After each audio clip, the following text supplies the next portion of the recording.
반갑습니다. 네, 오늘 함께 나눌 말씀은 전도서 8장 말씀입니다.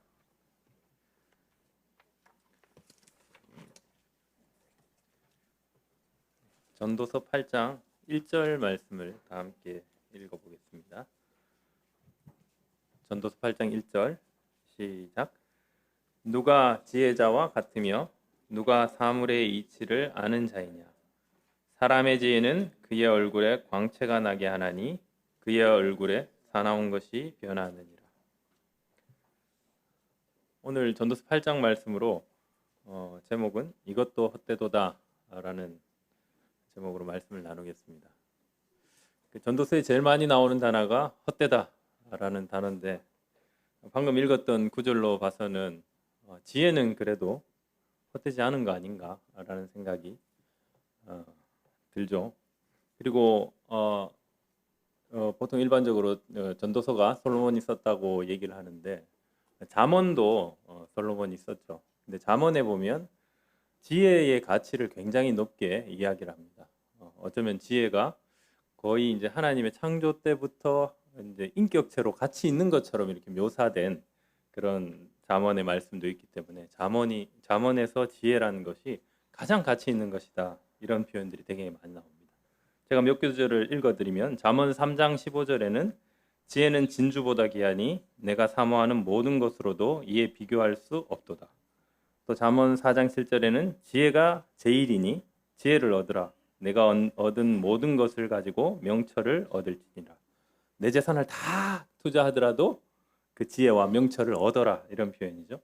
그리고 잠언 3장 18절에서는 지혜는 그 얻은 자에게 생명나무라. 지혜를 가진 자는 복되도다. 가장 가치 있고 생명에 버금가는 것이 바로 이제 이 지혜다라고 얘기를 하죠. 근데 전도서 2장 15절에는 똑같은 사람, 솔로몬이 쓴 말씀인데, 한번 이 구절을 한번 찾아서 읽어볼까요? 2장 15절 제가 한번 읽어보겠습니다. 내가 내 마음속으로 이르기를 우매자가 당한 것을 나도 당하리니 내게 지혜가 있었다 한들 내게 무슨 유익이 있으리요 하였도다. 이에 내가 내 마음속으로 이르기를 이것도 헛되도다 하였도다. 2장 15절에서 내가 지혜가 있어도 이것조차도 헛되도다 라고 지금 솔로몬은 또다시 이제 잠언에서 얘기했던 것과 전혀 상반되는 것 같은 이야기를 합니다. 그래서 지혜가 헛된 거냐, 아니면 지혜는 정말 가치 있는 것이냐, 솔로몬은 우리에게 무슨 이야기를 하려고 했을까? 그리고 하나님은 솔로몬을 통해서 기록한 이 전도서를 통해 우리에게 어떤 지혜를 이야기를 하시는 걸까? 이걸 함께 생각을 해봤으면 좋겠습니다.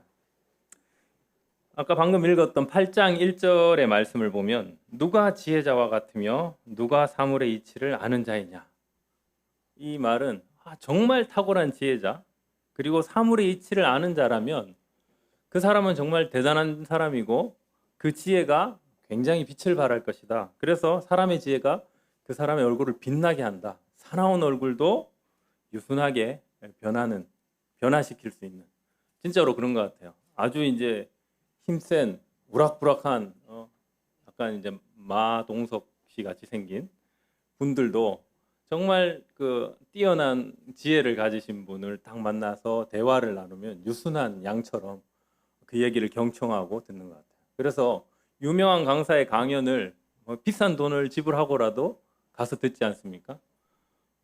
잘 아시는 워렌 버핏이라는 사람은 그런 것들을 이제 내놓기도 했죠, 상품으로. 워렌 버핏과의 점심 식사. 근데 그 한 끼가 몇 억씩 이렇게 한답니다. 우리로서는 그냥 그 돈 있으면 내가 나 혼자 잘 살고 말지 이렇게 생각을 하는데, 정말 그 사업을 하시는 분들은 그 몇 억을 지불해서라도 그 단 한 시간의 시간을 그 사람을 만나서 이야기를 듣고 싶은 거죠. 무슨 이야기를 듣고 싶었을까요?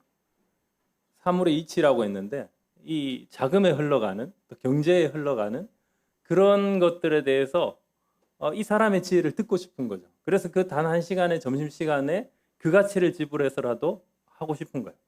근데 그거를 지원하는 사람이 무수히 많다라는 거죠.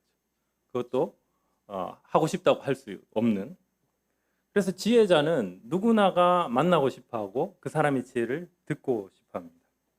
그래서 솔로몬도 이 전도서를 통해서, 잠언을 통해서 지혜가 힘이 있다, 지혜는 정말 가치가 있다, 지혜는 능력이 있다, 이런 이야기를 해주는 것 같아요. 그리고 이제 오늘 읽을 8장에서도 지혜가 무엇이 지혜냐를 일단 얘기를 먼저 하는 것 같아요. 무엇이 지혜냐, 그리고 그 지혜가 가진 힘이 어떠하냐, 이런 얘기도 하지만, 그렇지만 그 지혜가 가지고 있는 한계도 있다, 이 얘기를 우리에게 이제 해주는 것 같아요. 그래서 우리가 말씀을 통해서 도대체 우리에게 무슨 이야기를 해주는지 한번 봅시다. 2절부터 5절까지 말씀을 읽어보면, 제가 읽겠습니다. 내가 권하노라, 왕의 명령을 지키라. 이미 하나님을 가리켜 맹세하였음이니라. 왕 앞에서 물러나기를 급하게 하지 말며 악한 것을 일삼지 말라. 왕은 자기가 하고자 하는 것을 다 행함이니라.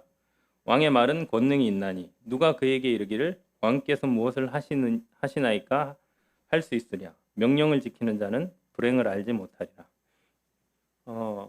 이 구절은 갑자기 누가 지혜자이며 누가 사물의 이치를 아는 자이냐라는 질문을 던져놓고 바로 나온 것이 왕 앞에서 우리가 어떻게 처신해야 되느냐를 얘기를 해요. 근데 이 말은 지혜라는 것은 처세의 능력이 있다, 이 말입니다. 이 세상을 살아갈 때 권위 앞에서, 그 앞에서 그 힘을 인정하고 함부로 대하지 않고 그 권위 앞에 순종하는 것이 지혜다, 현명한 것이다. 왜냐하면 첫 번째로는 뭐라고 얘기했죠? 하나님을 두고 맹세했기 때문이다. 이 말하는 화자가 지금 솔로몬이라면 더더욱 이제 본인이 왕으로서 이런 얘기를 하는 것 같아요. 왕으로서 왕이 가진 능력과 권한과 왕의 말이 곧 법인 것 같은 그것을 실제로 자기가 시행하고 있는 사람입니다. 그 사람이 사람들을 향해서 지혜가 뭐냐? 첫 번째는 내가 속한 그 나라에서 그 권위와 질서를 따르는 것이 지혜다. 왜 그러냐? 첫 번째는 우리가 하나님 앞에서 그것을 맹세했기 때문이다. 특별히 이제 이 말씀을 듣는 대상들이 1차적으로 이스라엘 백성이라는 것을 우리가 알지 않습니까? 그러니까 더더욱 나보다도 더 위에 있는 권위에게 우리가 순종하기로 약속했다. 그래서 왕의 명령을 따르는 것이 현명한 것이다. 그리고 왕 앞에서 물러나기를 급하게 하지 말고, 또 왕이 싫어하는 일, 여기서는 악한 것을 인삼지 말라라는 표현을 썼는데, 이 표현은 다른 말로 하면 왕이 싫어하는 일을 하지 말아라, 이런 뜻입니다. 왜냐하면 왕은 자기가 하고 싶은 대로 한다. 그러니까 왕의 말이 곧 법이다, 이런 얘기를 하는 거죠.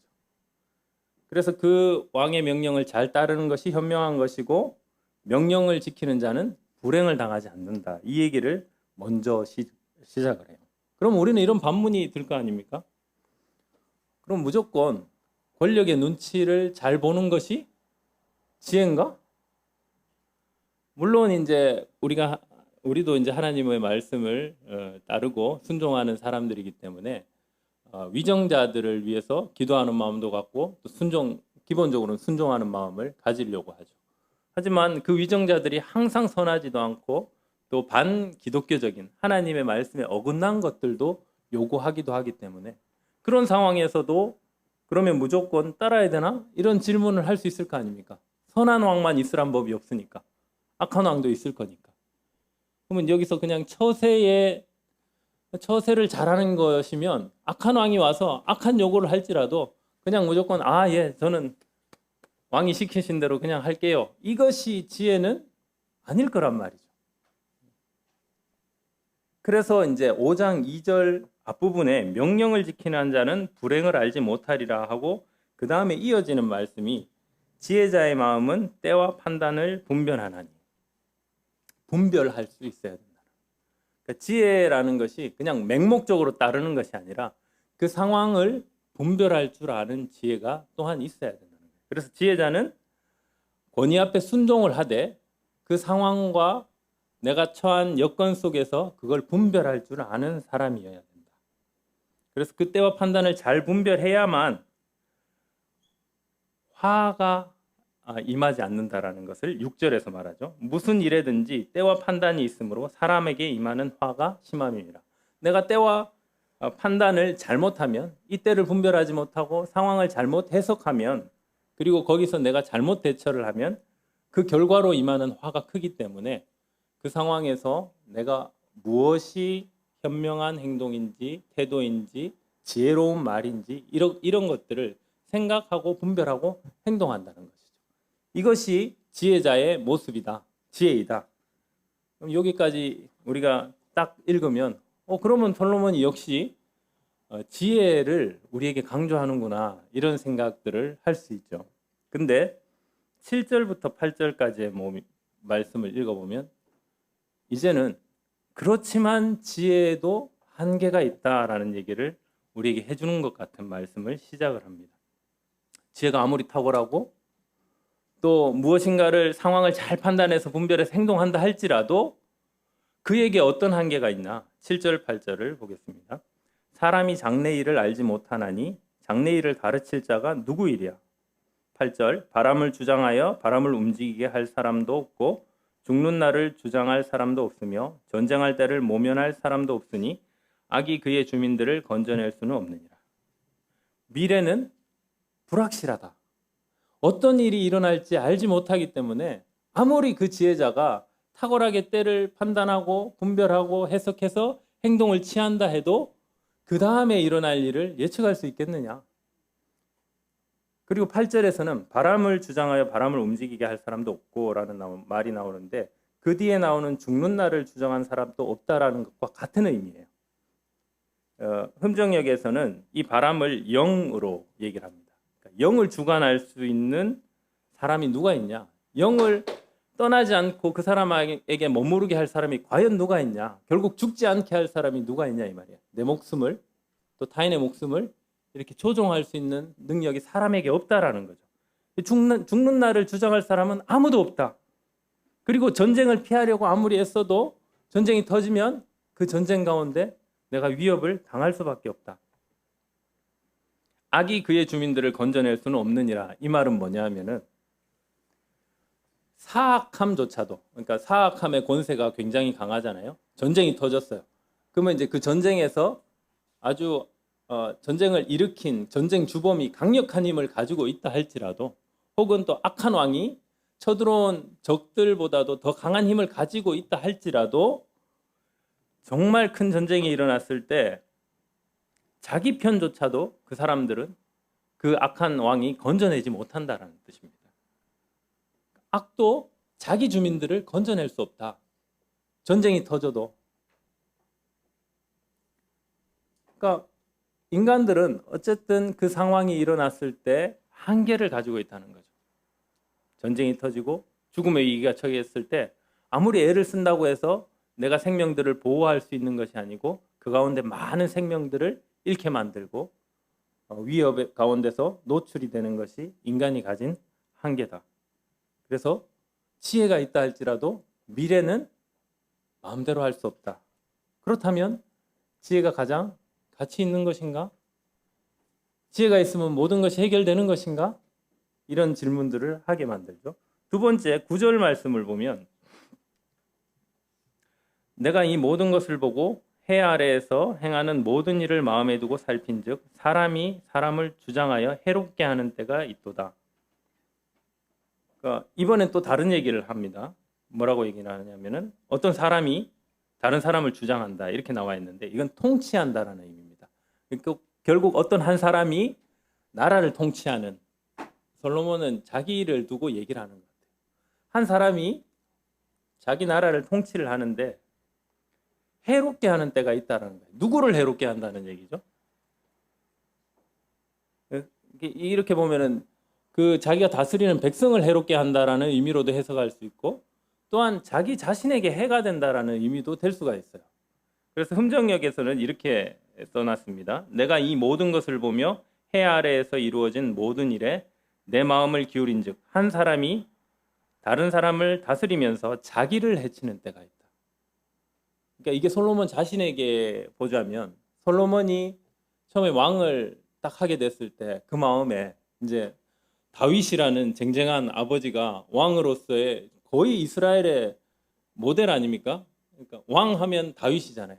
이스라엘 백성은 지금도 다윗의 왕권을 회복할 메시아를 기다린단 말이에요. 그 정도로 다윗하면 왕의 대명사였어요. 그 나라에서는. 그런데 그 다음 왕으로 자기가 왕이 된단 말이에요. 얼마나 불안하고 떨리겠습니까? 그리고 이 큰 백성들을 이제 내가 어떻게 이끌어 갈까? 이런 고민을 했겠죠. 그때 꿈속에서 솔로몬이 하나님께 구하는 것이 있었죠. 내가 무엇을 해주기를 원하느냐 했을 때 솔로몬이 구했던 게 있어요. 뭐였죠? 바로 지혜였습니다. 바로 이 지혜. 그런데 그렇게 시작했던 솔로몬조차도 지금 얘기를 하기를 자기인 것처럼 얘기는 안 하지만 제가 볼 땐 솔로몬 본인인 것 같아요. 내가 왕이 되어서 한 나라를 다스리면서 통치하면서 정말 잘해보려고 하나님께 지혜를 구하고 내 모든 능력을 동원해서 이 나라를 통치하려 했지만 그것이 오히려 나를 해롭게 하기도 하더라. 우리가 솔로몬의 인생을 아니까 그렇게 와닿죠. 또 혹은 솔로몬이 자기뿐만 아니고 백성들을 해롭게 한 적도 있어요. 너무 강력하게 이들을 동원시켜가지고 솔로몬 궁과 성전을 지어서 원성이 자자했단 말이에요. 그래서 그 다음 왕이, 그러니까 분열 왕국이 생길 때 여로보암이 이제 나와서 백성들과 나와서 했던 말은 당신의 아버지가 했던 그 르호보암한테 나와서 그렇게 얘기했죠. 솔로몬의 아들인 르호보암한테 당신의 왕이 우리를 정말 노역으로 고생시켰는데 이젠 그렇게 다스리지 않는다고 약속해주면 우리가 다 당신을 따르겠습니다 했는데 르호보암이 그렇게 하지 않고 폭정을 하게 되죠. 근데 그만큼 솔로몬 통치 때 백성들이 힘들어했다는 얘기죠. 그는 지혜로 명성을 떨치고 국가는 부강해지고 해외 무역에 능해가지고 뭐 점점 나라가 커졌을지 모르지만 백성들은 그걸 힘들어했다는 겁니다. 자기도 해가 되고 백성도 해가 되는 일이 있더라. 지혜로 통치하려고 했는데 오히려 원성만 받는, 나 자신을 해롭게 만드는 이런 결과가 자기한테 생겼더라. 그런데 10절을 한번 읽어보겠습니다. 그런 후에 내가 본즉, 자기는 그런 경험을 했죠. 솔로몬은. 그런 후에 내가 본즉 악인들은 장사 지낸 바 되어 거룩한 곳을 떠나 그들이 그렇게 행한 성읍 안에서 잊어버린 바 되었나니 이것도 헛되도다. 갑자기 이제 본인이 정말 선한 의도로 왕정을 해보려고 했는데 본인도 피해를 입고 혹은 또 백성들에게 피해를 줬던 선한 의도로 했는데도 불구하고 안 좋은 결과가 나타났는데 이번엔 악인에 대해서 얘기하죠. 사악한 왕을 자기와 반대되는 또 앞서 9절에서 얘기했던 상황과 좀 반대되는 입장에서 얘기한 것처럼 들리는데 금정역을 제가 읽어보겠습니다. 이처럼 내가 사악한 자들이 묻히는 것을 보았도다. 그들은 왔다가 거룩한 자의 처소를 떠났으며 그렇게 행한 도시에서 잊혔나니 이것도 헛되도다. 사악한 자들이 묻혔어요. 죽었단 말이에요. 거룩한 처소는 어딜 얘기하는 건가? 이거는 이제 의견이 좀 분분한데 예루살렘을 얘기하는 거다라는 얘기도 있고 제가 볼 때는 그 거룩한 자의 처소라는 것은 어쨌든 그 악한 사람이 있다가 사라진 장소이기 때문에 아마도 왕좌를 얘기하는 것이 아닌가, 왕궁을 얘기하는 것이 아닌가. 그 왕궁에서 떠났단 말이죠. 죽어서 떠났어요. 떠나서 묻혔는데 그렇게 행한 도시에서 잊혀졌다. 이 말은 악인이 잊혀졌다라는 게 무슨 뜻일까요? 그가 악행을 저질렀는데 그 악행을 한 것들이 남아있는 것이 아니고 그냥 사라지는, 사람들의 기억 속에 사라진다는 거예요. 정말 나쁜 짓을 저질렀으면 두고두고 이 사람을 원망하고 저주하고 해야 되는데 그렇게 애를 쓴 나는 백성들이 인정해주지 않고 불만을 가지고 있는데 오히려 더 악하고 폭군인 왕이 통치를 하고 그냥 죽어버렸는데 사람들이 거기에 대해서 비난하거나 하는 것이 아니고 잊어버린다는 거죠. 심지어 더 나아가서는 칭송하기까지 한다는 겁니다. 그런 일들이 있죠. 우리도 옛날에 그 어려운 시기를 살았던 저희 부모님들 그리고 또 이렇게 경제를 많이 불러일으키기 위해서 대통령이 통치를 하면서 많은 국민들을 불러가지고 또 많은 일들을 시켰잖아요. 고생을 많이 시키셨잖아요. 저도 그 수혜를 입은 사람 중에 하나라 가지고 잘 얘기를 못하겠지만 어른들은 정말 힘든 고생들을 많이 했어요. 우리가 다니는 고속도로 만들기 위해서 무수한 생명이 그 일을 하다가 돌아가시기도 하고 뭐 이렇게 됐다는 얘기를 듣잖아요. 그런데 시대가 지나면 어떤 얘기가 나오면 그 시대를 살았던 어른들조차도 그래도 그때가 좋았어. 그래도 전모 씨는 뭐는 잘했어. 뭐 이렇게 얘기를 한단 말이에요. 그러니까 너무 허무한 거예요. 너무 허탈하게 느껴지는 거예요. 아니 나는 정말 성심을 다해서 이 나라 백성들을 위해서 이 왕정을 잘해보려고 애썼는데 나나 그냥 자기 마음대로 폭정을 하고 자기 이득을 위해 살다가 백성들을 막 죽게 내버려두는 그런 왕이 죽었는데 오히려 그 사람에 대해서도 칭찬하는 사람도 있고 그리고 그가 했던 악행은 사람들이 다 잊어버리고 이걸 보니 너무 허무하다. 결과가 이렇게 불확실하다면 결과가 내가 좋은 결과를 낳기 위해서 애를 쓰고 수고한 것이 좋은 결과를 낳지 못하고 오히려 또 나쁜 짓을 많이 일삼았는데도 결과는 무난하게 나오고 이럴 것 같으면 지혜가 무슨 소용이 있어? 우리에게 이 질문을 던지는 것 같아요. 이 8장은. 11, 12절을 보겠습니다. 악한 일에 관한 징벌이 속히 실행되지 아니하므로 인생들이 악을 행하는 데에 마음이 담대하도다. 죄인은 100번이나 악을 행하고도 장수하거니와. 마치 이렇게 질문하는 것 같아요. 도대체 그런 결과가 왜 나와? 그리고 악한 왕들은 왜 계속해서 악을 행하다가 그렇게 가버리는 거야? 사람들은 왜 그렇게 악을 저질러도 결국 무난한 결과가 나오니까 또 더 많은 악을 저지르는 거 아니야? 내가 생각하기에는 악한 일의 징벌이 속히 이루어지지 않기 때문에 그렇다. 오히려 그 죄인들의 마음이 담대해져서 죄를 저지른다는 거죠. 음주운전에 관한 처벌법이 굉장히 강화된다라는 걸로 예전에 이제 한 군인이 휴가 나왔다가 사고 난 일로 인해 가지고 그 굉장히 엄하게 바뀔 거라는 얘기가 있었어요. 실제로 뭐 엄하게 바뀌었다라는 얘기도 있는데 막상 음주운전으로 사고가 났을 때 그 법의 적용을 받는 사람들은 소수라고 합니다. 그런 것 때문에 계속 이제 비판 여론이 있는 거죠. 아니 더 엄격하게 한다며 정말 한 가정을 무너지게 만든 그런 범죄자나 마찬가지인 범죄를 저질렀는데 거기에 대해서 처벌이 너무 약한 거 아니야? 벌을 더 세게 줘야지. 언론에서 어린아이를 유괴하고 또 폭행하고 이런 일들이 생겼을 때 우리는 다 분노합니다. 누구도 그 뉴스를 보면서 아이고 또 저런 일이 일어났네 이렇게 생각하는 분이 없어요. 마치 내가 재판장이 된 것처럼 다 분노합니다. 그리고 그 사람에 대한 처벌이 제대로 이루어지지 않으면 거기에 대해서 엄청나게 비난하고 모일 때마다 어떻게 그럴 수가 있냐. 그런 사람은 사형제도가 부활돼서 사형을 쳐야 돼. 뭐 이런 생각들을 하잖아요. 최근에 또 범죄가 벌어졌을 때 그 범죄자의 반응이 언론에 딱 나와서 사람 모인 모습을 보고는 야 많이 모였네 이런 모습을 보였을 때 여러분들은 어떤 마음이 들었나요?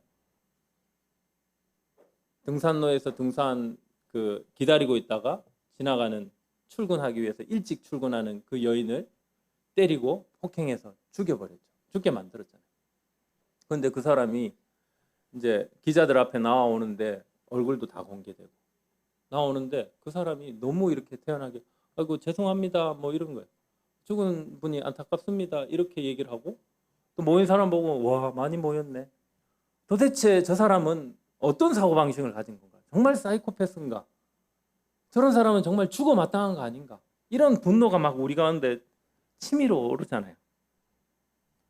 그런 상황을 두고 지금 얘기를 하는 거예요. 그런 악인들이 당장 징벌이 나타나지 않으니까 형벌이 당장 실행되지 않으니까 자기 마음대로 담대하게 행동하는 거 아니냐.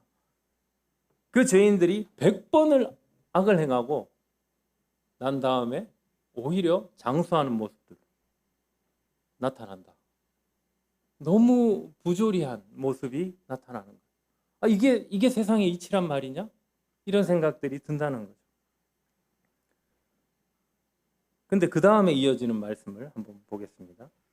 또한 내가 아노니 하나님을 경외하여 그를 경외하는 자들은 잘 될 것이요 악인은 잘되지 못하며 장수하지 못하고 그날이 그림자와 같으리니 이는 하나님을 경외하지 아니함이니라. 아니 12절에서 갑자기 죄인이 더 잘되는 모습에 우리가 막 분노하고 있는데 하나님을 경외하는 사람이 잘되고 악인은 장수하지 못한다. 그림자와 같다. 뜬금없이 느껴지지 않으셨어요? 아니 이게 무슨 맥락에서 갑자기 이 얘기가 나오지? 앞서 한 얘기와 완전히 상반된 얘기를 하는 것 같이 들리시잖아요. 그런 생각 혹시 안 드세요? 그죠? 도대체 무슨 얘기를 하는 거야? 좀 전까지 악인이 더 잘 된다며. 근데 악인은 장수하지 못하고 그림자와 같다고? 앞뒷말에 모순이 있어 라고 생각하실지 모르지만 이럴 때 성도님들이 이런 구절을 그냥 지나가지 마시고 다른 번역을 한번 찾아보세요. 번역상에서 이것을 우리가 좀 헷갈리게 해놔서 그럴 수가 있어요. 표준세 번역으로 제가 한번 읽어봐 드릴게요. 12절에서 악을 행하고도 장수한다. 악인들이 그런 일들이 비일비재하다. 그런 모순적인 일이 우리 사회에서 일어난다. 이 얘기를 한 다음에 솔로몬이 얘기했던 것은 사람들은 이렇게 말한다라는 거예요. 사람들은 이렇게 말한다. 하나님 앞에 경건하게 살면서 하나님을 두려워하는 사람은 모든 일이 다 잘 되지만 악인은 잘 되지 못하며 장수하지 못하고 그날이 그림자와 같으리니 이는 하나님을 경외하지 아니함이니라.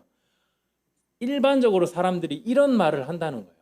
악인이 장수, 실제로 우리의 현실에서는 악인이라고 그 징벌이 바로 이루어지지도 않고 오히려 더 잘 사는 것 같은데 근데 일반적으로 사람들은 상식선에서 다 이렇게 얘기한다는 거예요.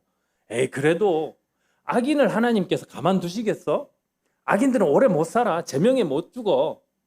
빨리 죽게 돼 있어. 형벌을 받을 거야. 천벌을 받을 거야. 그래야지. 당연히 그래야지. 이게 우리의 일반적인 생각이라는 거예요.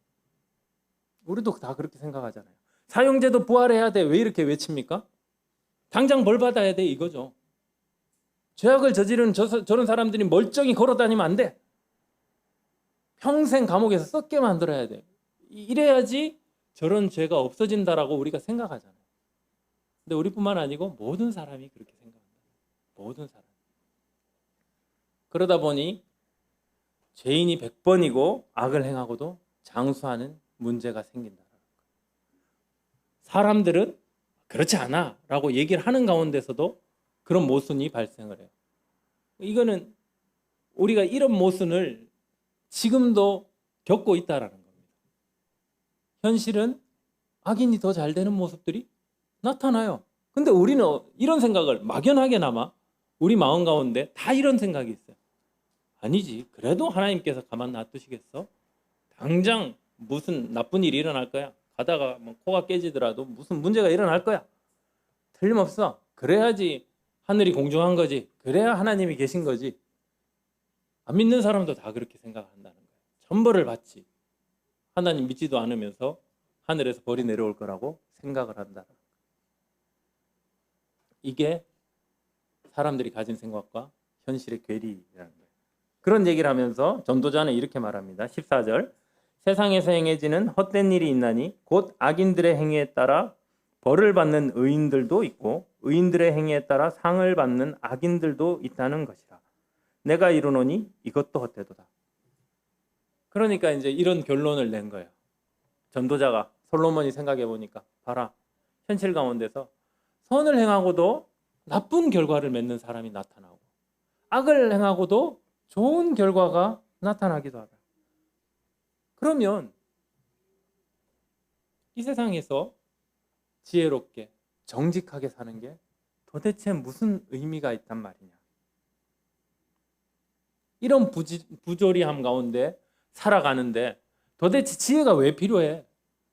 도대체 정직이 왜 필요해? 어떻게 될지도 모르는데 그냥 한 번 왔다 가는 인생, 짧은 인생. 그냥 내 마음대로 살다 즐기다 가면 그만이지. 이런 결론이 자연스럽게 도출이 되지 않습니까? 근데 여기서 잠깐 머물러 보면 그런 부조리함 가운데 선을 행하고도 나쁜 결과를 맺고 악을 행하고도 좋은 결론을 맺는 일이 크게 한번 일어났던 적이 있죠. 인류 역사상.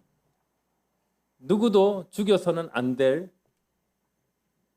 가장 의로우신 분을 죽인 사건이 있었죠. 그게 바로 십자가 사건입니다.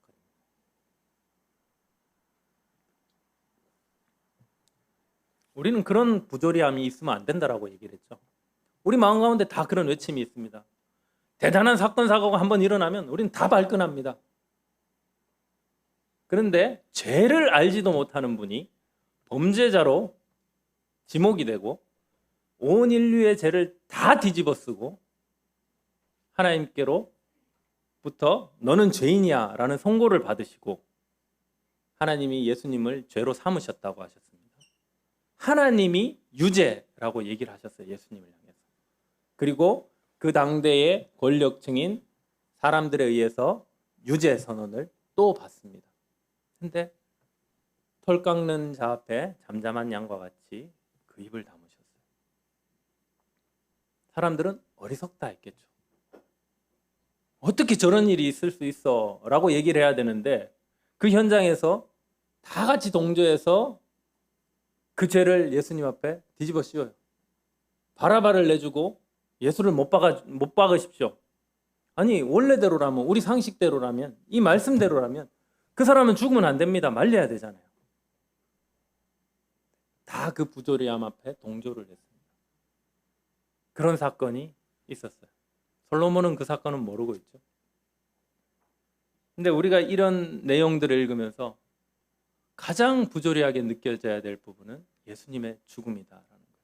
죽지 않아야 될 분이 죽었다. 근데 왜 그분은 기꺼이 죽기로 작정하시고 그 입을 다무시고 범죄자 취급을 받으셨냐? 하나님의 지혜가 거기 있습니다. 하나님이 죽으시고 우리를 살려내시려고. 그것은 믿는 성도들에게는 정말 우리에게 기쁜 소식이고 믿어지고 우리에겐 지혜와 하나님의 능력이 되지만 적어도 지금 이 세상이 돌아가는 이 상황을 지금 부조리하게 바라보는 전도자가 생각할 당시에는 그 내용을 염두에 두고 쓴 것 같지는 않아요. 그래서 이제 그 뒤를 마저 가보겠습니다. 15절. 그러다 보니까 전도자가 이런 결론을 내린 거예요. 이에 내가 희락을 찬양하노니 이는 사람이 먹고 마시고 즐거워하는 것보다 더 나은 것이 해 아래에서 없음이라. 하나님이 사람을 해 아래에서 살게 하신 날 동안 수고하는 일 중에 그러한 일이 그와 함께 있을 것이라. 결론이 이렇게 납니다. 어떻게 될지 몰라. 뭐 잘해도 잘 살고 정말 내가 도덕적으로 살고 선하게 살고 누가 봐도 귀감이 되는 삶을 살지라도 내 종말이 내가 겪을 결과가 안 좋게 나타날 수도 있을 것 같으면 또 마음대로 살다가 개차반처럼 살다가도 좋은 결과를 얻을 수 있을 것 같으면 그 다음 결론이 이거다. 에이 막 살자, 즐겁게 살자, 인생 뭐 있어, 뭐 이거 되는 거죠. 옛날에 H사 광고처럼 아버지는 말하셨죠, 인생을 즐겨라. 근데 이제 그거 또 패러디해서 아버지는 망하셨죠, 인생을 즐기다, 뭐 이렇게 패러디 되기도 했는데 이 내용이 뭐냐면 흠정역으로 이것도 다시 한번 읽어봐 드릴게요. 이에 내가 희락을 권하노니 사람에게는 먹고 마시고 즐거워하는 것보다 더 나은 것이 해 아래에 없도다. 하나님께서 해 아래에서 그에게 주신 그의 생명의 날들에 그가 행하는 수고 중에서 그것이 그와 함께 있으리라. 이 말은 그냥 막 살아라는 의미가 아닙니다. 어차피 우리가 알 수 없는 결과를 맞을 것 같으면 현재 하나님께서 내게 주신 이 상황에서 내가 거기서 즐거움을 찾는 게 그나마 가치 있다. 그 얘기를 솔로몬은 해주는 거죠. 공동번역은 더 이제 직관적으로 얘기를 한 게 이렇게 얘기했습니다. 그것이 없다면, 그런 즐거움을 찾지 못한다면 하늘 아래서 하나님께 허락받은 짧은 인생을 무슨 맛으로 수고하며 살겠느냐. 그나마 우리가 수고해서 얻은 결실로 가족들과 소소한 지금 일상을, 현재를 즐겁게 살면 그거라도 있으니까 우리가 수고로운 인생, 불확실한 미래, 알 수 없는 결과 가운데서도 그나마 살아갈 힘을 얻을 수 있는 거 아니겠느냐. 굉장히 소소하게 솔로몬이 우리 삶 가운데서 작은 지혜를 알려주듯이 이렇게 얘기하는 거예요. 그럼 그게 결과겠습니까? 그런 결론으로 솔로몬이 마무리하려고 우리에게 지금 이렇게 헛되다, 허무하다, 지혜도 아무것도 아니다 이 얘기하고 끝내려고 하겠습니까? 아니겠죠. 16절 17절을 보시겠습니다. 내가 마음을 다하여 지혜를 알고자 하며 세상에서 행해지는 일을 보았는데 밤낮으로 자지 못하는 자도 있도다. 이 얘기도 이 얘기입니다. 결국은 그래서 결론적으로 아까 그 얘기를 하고 나서 솔로몬이 얘기하는 것이 내가 마음을 다 쏟아서 지혜를 알고 싶어서 세상에서 행해지는 무수한 일들을 다 봤다. 밤낮으로 자지 못하는 자도 있도다. 누구 얘기가 것 같아요? 자기 얘기입니다. 그래서 이것도 우리말 성경에는 갈로를 쳐놨어요. 내가 밤낮으로 잠 못 이루는 적도 있다. 그러니까 이 지혜로운 사람이, 이 뛰어난 머리를 가진 사람이 얼마나 이 답을 찾고자 애를 썼겠어요. 무수한 사례들을 수집하고 무수한 경우의 수를 계산하고 어떻게 하면 좋은 투자에 좋은 결과를 낳을 수 있을까 애써 봤겠습니까? 무수한 선을 베풀고 무수하게 하나님께서 베푸신 그 율법을 잘 지켜보려고 애를 썼겠습니까? 솔로몬 자신도 뛰어나니까. 우리도 하나님의 은혜를 만나기 전에는 율법으로 하나님 앞에 승부 보려고 애를 썼던 적이 있잖아요. 근데 이 솔로몬 같은 사람은 오죽이나 했겠습니까? 금수저를 물고 태어났고 또 하나님으로부터 지혜라는 선물도 받았고 엄청난 부도 소유했으니까 내가 하나님을 어떻게 이렇게 감동시키고 인류 역사상 가장 하나님 앞에 의로운 사람으로 내 행위를 보일 수 있을까를 얼마나 연구를 했겠습니까? 그 연구를 거듭하다 보니 잠 못 이루는 날도 있었다는 거죠. 이 인간의 죄와 탐욕을 어떻게 없앨 수 있을까? 이 백성들을 어떻게 계몽해서 의롭게 살게 할 수 있을까? 율법을 더 철저하게 지키게 할 수 있을까? 이런 무수한 고민들을 이 사람의 지혜로 해봤을 것 같아요. 됩니까? 신약에 오면 우리는 사도 바울에게서 그 답을 알고 있죠. 안 된다. 안 된다. 우리는 공고한 사람이다. 우리 능력으로는 우리가 아무리 지혜를 쓴다 해도 그것을 해낼 수 없구나. 17절 또 내가 하나님의 모든 행사를 살펴보니 해 아래에서 행해지는 일을 사람이 능히 알아낼 수 없도다. 사람이 아무리 애써 알아보려고 할지라도 능히 알지 못하나니 비록 지혜자가 아노라 할지라도 능히 알아내지 못하리로다. 여기서 이제 솔로몬이 우리에게 힌트를 줍니다. 또 내가 하나님의 모든 행사를 살펴보니 그 전까지는 솔로몬이 무엇을 주목했습니까? 세상을 주목했어요. 세상의 이치를 파악하고 싶었어요. 세상의 원리를 파악하고 싶었어요. 도대체 이런 일들이 왜 일어나는 거야? 세상을 주목했어요. 근데 17절에서는 하나님의 행사를 살펴봅니다. 그러면 이제 바뀔까요? 근데 그가 느꼈던 건 하나님의 모든 행사를 살펴보니까 하나님께서 개입하셔서 하는 일인데도 잘 모르겠다는 겁니다. 사실 내가 알 수 없구나. 하나님께서 이 모든 일을 주관하고 계신데 하나님이 어떤 뜻으로 했는지, 하나님께서 어떤 계획으로 이거를 해나가시는지, 이 일을 왜 하고 계신 건지 사람들에게 일어난 일과 하나님과 연관시켜서 생각해도 봐도 알 수 없다라는 답을 얻은 거예요.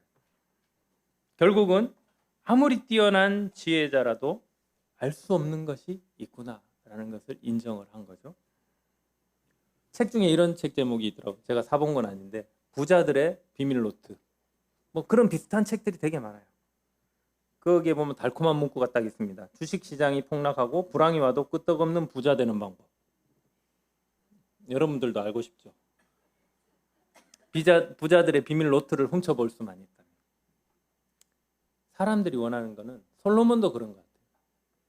하나님께 모든 행사를 살펴보는 이유가 하나님이 도대체 무슨 의도로 저걸 하셨을까를 알고 싶어 하는 게 우리 본성 아닙니까?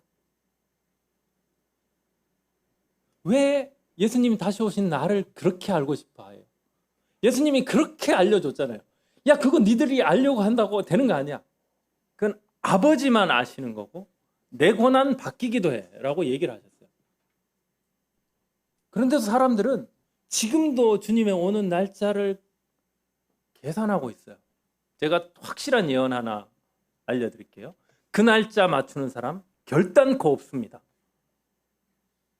그러면 그거 알고 그거 알려주겠다라는 사람들 다 가짜예요. 만약에 그 날짜가 혹여라도 하나님께서 딱 미리 써놨는데 그 날짜가 딱 들어맞아졌다. 그런 일도 없겠지만 그 날짜 하나님께서 바꾸실 겁니다.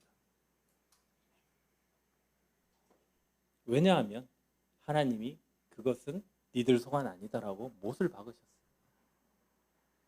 그런데 우리는 하나님의 비밀 노트를 알고 싶은 거예요. 하나님, 장차 제 삶에서 일어날 결과가 무엇입니까? 그 결과 알면 제가 이 삶을 하나님 원하는 대로 한번 해볼게요. 이 관심 때문에 하나님께 비밀 계획을 좀 알려달라고 얘기하시는 거 아니에요? 아무리 지혜자라도 하나님께서 그걸 감춰놓으신 이유가 있어요.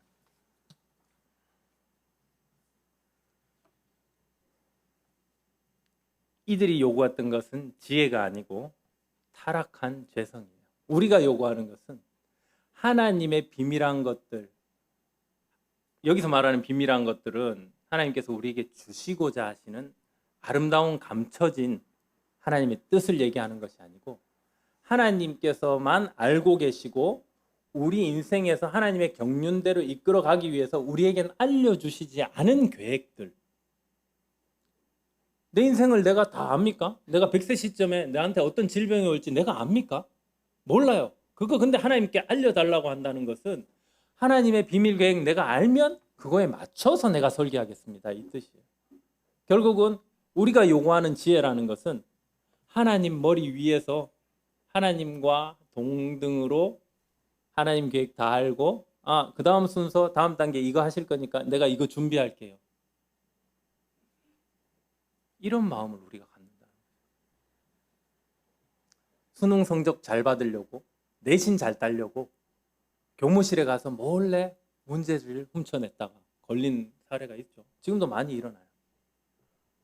그렇게 해서 내신을 잘 받았다.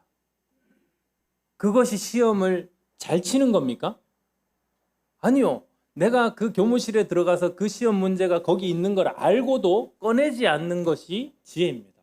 왜냐하면 나 스스로가 어떤 문제가 나올지 모르기 때문에 그 시험을 철저히 준비하고 그 시험에 맞춰서 내 역량을 향상시켜서 내가 다음번에 어떤 다른 어려운 문제가 와도 그걸 해결할 수 있는 능력이 내 안에 심어져야 되기 때문에 그 시험을 치는 건데 우습게도 우리는 시험 문제를 미리 파악을 해서 내가 시험을 딱 칠 때 그걸 잘 풀어내는 모습을 증명해내고 싶어 하는 거죠. 지혜가 아닙니다. 하나님께서는 그걸 지혜라고 하시잖아요. 오히려 그런 순간에 그걸 알 수 있어도 주님 저는 알지 않겠습니다. 하나님께서 이 과정을 통과시키면서 정말 저에게 만들고 싶어 하시는 그 모습이 내 안에 새겨져야 하기 때문에 제가 그 비밀 노트를 저에게 공개하시더라도 저는 보지 않겠습니다. 이것이 오히려 하나님께서 우리에게 원하시는 답이 아닐까. 전도서 7장 16절 말씀을 제가 한번 읽어보겠습니다.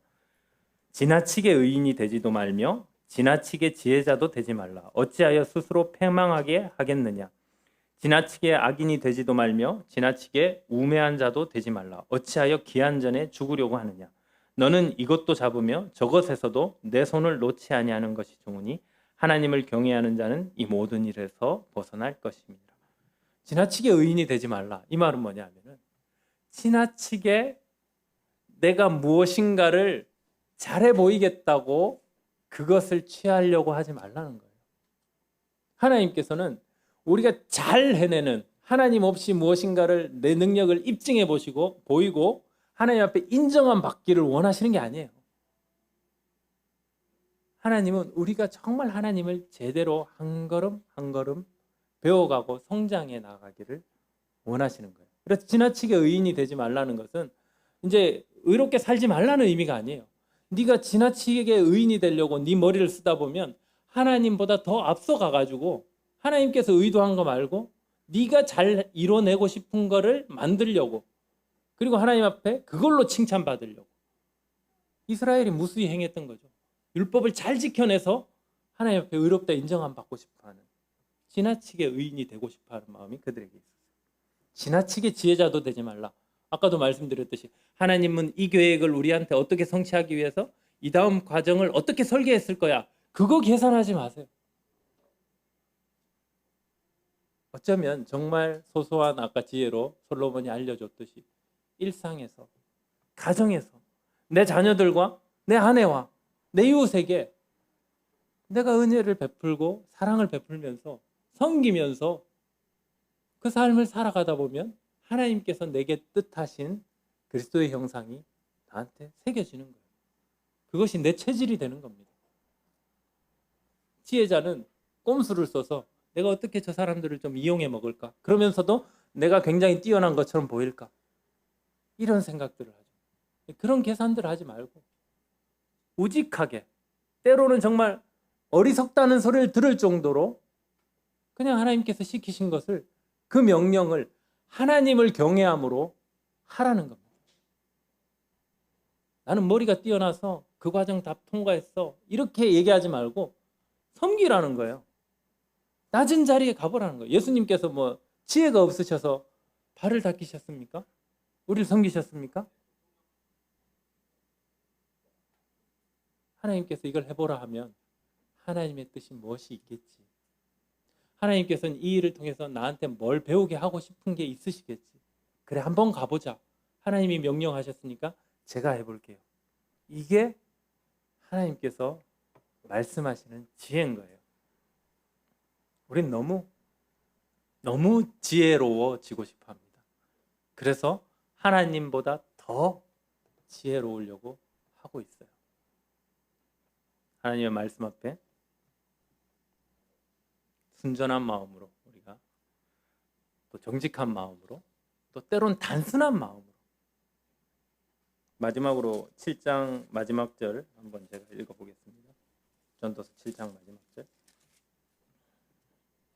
내가 깨달은 것은 오직 이것이라. 곧 하나님은 사람을 정직하게 지으셨으나 사람이 많은 꾀들을 낸 것이라. 이 말이 그 말입니다. 정직하게라는 말이 하나님께서 우리를 단순하게 지었는데 사람이 꾀를 내서 자꾸 거기서 더 나아가려고 한다는 거죠. 그렇게 하지 말고 하나님께서 명령 주셨으면 하나님 뜻이 있는 거야. 여기서 뭐 배우려고 하게 하시려고 이 명령 주신 거니까 내가 한번 해봐야지. 그렇게 단순하게 가라는 거예요. 그것이 오히려 하나님의 지혜를 우리가 아는 게 되는 거죠.